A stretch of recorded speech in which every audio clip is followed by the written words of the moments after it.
ইমনের মা তেজের মেজকাকে ইমনের চেম্বারে নিয়ে আসেন আর তারপরেই তার হাতে ড্রিঙ্কস তুলে দেন। তেজের মেজকা বলেন, এখন আবার এইসব কেন?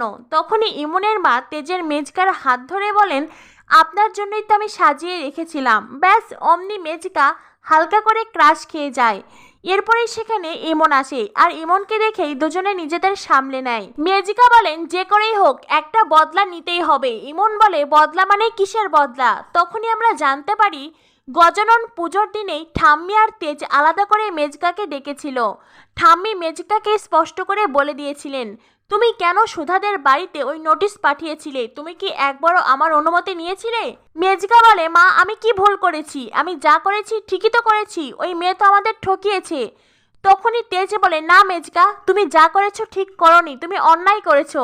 তুমি আমার সই নকল করেছো, এটা একটা মারাত্মক অন্যায়। আমি তো সই করিনি। ঠাম্মি বলেন, মেজো খোকা, শুধুমাত্র এই কারণেই তেজ বেকারির উত্তরাধিকার আমি তেজ দাদুভাইকে করেছি।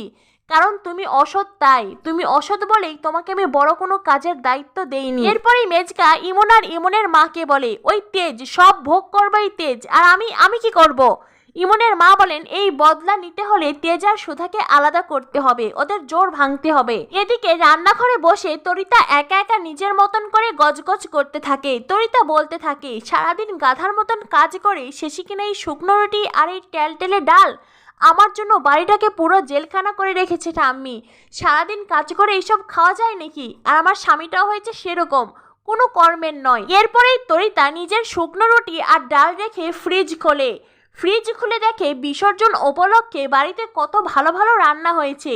তরিতা ফ্রিজ খোলা অবস্থায় গপগপ খাবার খেতে শুরু করে দেয়। তখনই সেখানে আসে সুধা।